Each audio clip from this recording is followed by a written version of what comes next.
Hello aspirants, welcome back to our channel TNPSC central. இன்றைக்கான வீடியோவில் என்ன பார்க்க போகிறோன்னு பார்த்தோம்னா, note making, patterns of note making எப்படி இருக்குது, நம்ம ப்ரிப்பரேஷன் டிஎன்பிஎஸ்சி எக்ஸாம் ப்ரிப்பரேஷனில் எப்படி எப்படி பண்ணலாம், என்னென்ன மெத்தட் இருக்குது அப்படிங்கிறது தான் பார்க்க போகிறோம். ஸோ பார்க்கலாம். ஃபஸ்ட்டு வந்து நம்ம கேண்டிடேட்ஸ் வந்து பார்த்தோம்னா 3 வகையில் இருப்பாங்க. எப்படி ப்ரிப்பேர் பண்ணுவாங்கன்னு பார்த்தோம்னா, ப்ரிலிம்ஸ்க்கு தனியாக நோட்ஸ் சில பேர் ப்ரிப்பேர் பண்ணுவாங்க, அப்புறம் மெயின்ஸ்க்கு தனியாக ப்ரிப்பேர் பண்ணுவாங்க.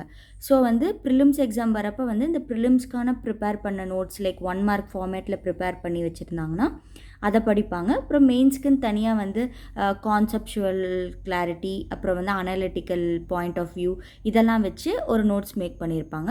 ஸோ 2 விதமான நோட்ஸ் மேக் பண்ணி அப்படி படிப்பாங்க. ஸோ நான் வந்து எந்த கேட்டகரியில் வரேன்னா ஃபஸ்ட்டு கேட்டகரி தான். என்னை பொறுத்த வரைக்கும் எனக்கு வந்து ப்ரிலிம்ஸ் மெயின்ஸ் 2க்கும் ஒரே மாதிரி நோட்ஸ் எடுக்கிறது செட் ஆகாது, எனக்கு ஒர்க் அவுட் ஆகாது. ஸோ நான் ப்ரிலிம்ஸ்க்குன்னு தனியாக வந்து நோட்ஸ் எடுத்திருப்பேன், மெயின்ஸ்க்குன்னு தனியாக நோட்ஸ் எடுத்திருப்பேன். ஸோ ப்ரிலிம்ஸ் எக்ஸாம் வரப்போ ப்ரிலிம்ஸ் படிப்பேன், மெயின்ஸ் அப்போ மெயின்ஸ் நோட்ஸ் படிப்பேன். ஸோ செகண்ட் கேட்டகரி என்னன்னு பார்த்தோம்னா ப்ரிலிம்ஸ் மெயின்ஸ், அதாவது ப்ரிலிம்ஸ்க்கும் மெயின்ஸ்க்கும் கம்பைண்டாக நோட்ஸ் எடுக்கிறது. ஒரே ஒரு டாபிக் எடுத்தோம்னா அதில் வந்து factual prelims point of view பாயிண்ட்ஸும் இருக்கும், மெயின்ஸ் பாயிண்ட் ஆஃப் வியூவில் இந்த அனலிட்டிக்கல் பாயிண்ட்ஸு இந்த மாதிரி பாயிண்ட்ஸும் வந்து கூட வந்து இருக்கும். ஸோ இந்த மாதிரியும் கேண்டிடேட்ஸ் வந்து நோட்ஸ் எடுப்பாங்க, ரெண்டுமே இன்டகிரேட் பண்ணி. 3வது விதம் என்னன்னு பார்த்தோம்னா ரொம்ப பேர் வந்து இந்த மெத்தடை யூஸே பண்ணுறதில்ல. பட் இந்த மெத்தடு தான் ரொம்ப எஃபெக்டிவ். என்னென்னு பார்த்தோம்னா இது வந்து மெயினாக வந்து மெயின்ஸ்க்கு தான் இது வந்து ரொம்ப யூஸ்ஃபுல்லாக இருக்கும். என்னென்னு பார்த்தோம்னா previous year question papers notes. Previous year question பேப்பர்ஸ்க்கு அதாவது ஒரு 20 to 30 கொஷின் பேப்பர்ஸ், அதாவது லைக் 2000லேருந்து இப்போ வரைக்கும் நடந்த எல்லா எக்ஸாம்ஸோட டிஎன்பிஎஸ்சி கண்டக்ட் பண்ண நம்ம பேட்டர்ன், நம்ம சிலபஸ்க்கு ரிலவெண்ட்டான இருக்க எல்லா கொஷின் பேப்பர்ஸில் இருக்க சப்ஜெக்ட் ரிலவெண்ட் கொஷின்ஸ் எல்லாத்துக்குமே ஆன்சர் எழுதுறது, ஆன்சர் ஃபார்மேட்லேயே ப்ரீவியஸ் இயர் கொஷின் பேப்பர்ஸ்க்கு நோட்ஸ் எடுக்கிறது.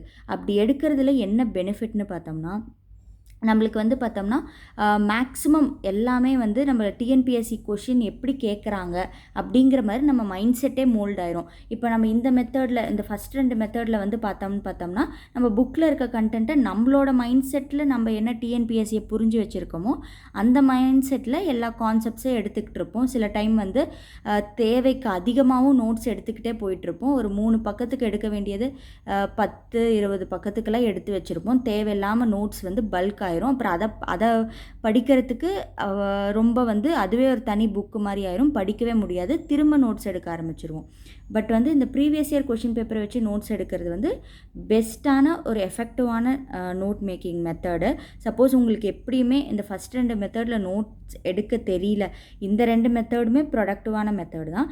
பட் வந்து இந்த 2 மெத்தடில் உங்களுக்கு வரல, சப்போஸ் ரிப்பீட்டர்ஸாக இருக்கீங்க, உங்களுக்கு வந்து நோட்ஸ் வந்து ரொம்ப அதிகமாக நீங்கள் படிக்கிறீங்க அப்படின்ட்டு தோணுச்சுன்னா ப்ரீவியஸ் இயர் கொஷின் பேப்பர்ஸ்க்கு மட்டும் நோட்ஸ் எடுத்து அந்த நோட்ஸை மட்டும் ரிப்பீட்டடாக படிங்க. அது எப்படி வந்து ப்ரீவியஸ் இயர் கொஷின் பேப்பர்ஸ்க்கு மட்டும் நோட்ஸ் எடுத்தால் மற்ற டாபிக்ஸ் ஏதாவது மிஸ் அவுட் ஆயிருமா அப்படின்ட்டு வந்து உங்களுக்கு பயம் இருக்கும். பட் கண்டிப்பாக கிடையாது.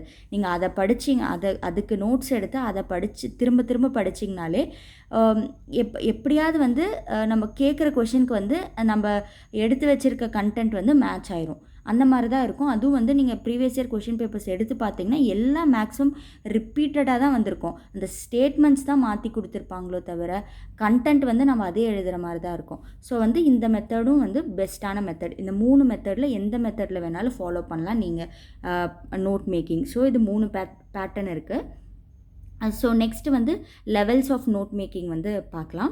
ஸோ அதுக்கு முன்னாடி இப்போ தான் நம்ம சேனலை பார்க்குறீங்கன்னா, நம்ம சேனலில் வந்து டிஎன்பிஎஸ்சி ரிலேட்டட் மெயின்ஸ் கண்டென்ட், எக்ஸ்க்ளூசிவாக மெயின்ஸ் கண்டென்ட் வந்து நாங்கள் இப்போ ஃபோக்கஸ் பண்ண ஆரம்பிச்சிருக்கோம்.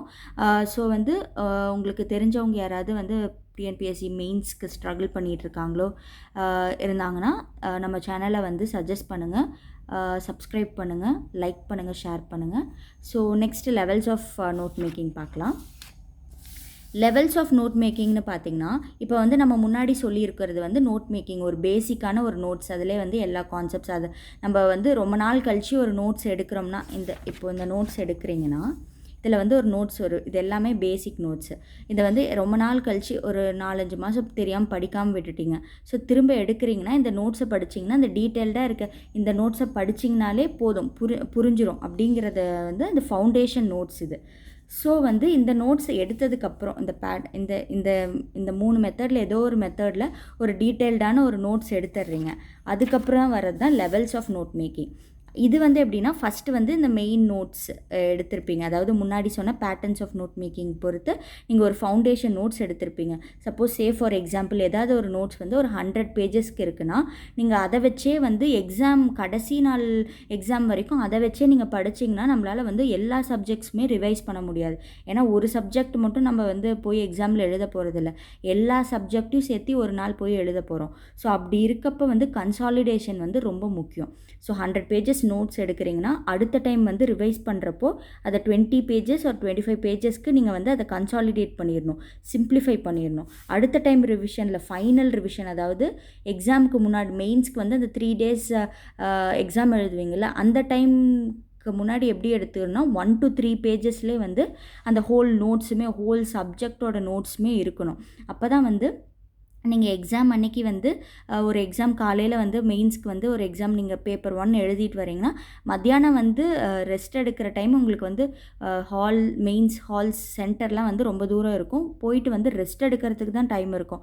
புதுசாக நீங்கள் இந்த 100 பேஜஸ் நோட்ஸ் எடுத்து படிச்சிங்கன்னா உங்களுக்கு வந்து அப்போ வந்து ரொம்ப வந்து ஈஸியாக, ரொம்ப நாளுக்கு முன்னாடி ஈஸியாக படித்த நோட்ஸ் வந்து கஷ்டமாக தெரியும் அப்போ படிச்சிங்கன்னா. அப்போ வந்து என்ன தேவைப்படும்னா கன்சாலிடேட்டட் 1 to 3 பேஜஸ் அதை மட்டும் தான் நீங்கள் ரீட் பண்ணிட்டு போகிற மாதிரி இருக்கணும். ஸோ இந்த மாதிரி கன்சாலிடேஷன் பண்ணணும். ஸோ ஒரு நோட்ஸை வச்சு நம்ம மெயின்ஸ் ப்ரிப்பரேஷனோ இல்லை நம்மளோட டிஎன்பிஎஸ்சி ப்ரிப்பரேஷனை பண்ணினீங்கன்னா அது வந்து ஏதோ ஒரு இடத்துல வந்து நம்மளுக்கு வந்து ரிவிஷனை வந்து ஸ்டாப் பண்ணிடும். அதனால் வந்து ஒரு நோட்ஸ் எடுக்கிறீங்கன்னா அப்பப்போ அதை கன்சாலிடேட் சின்னது பண்ணிக்கிட்டே இருக்கணும். பண்ணி கடைசியில் வந்து எக்ஸாமுக்கு முந்தின நாள் வந்து அது 1 to 3 பேஜஸ்க்கு வர மாதிரி நீங்கள் கொண்டு வந்துடணும்.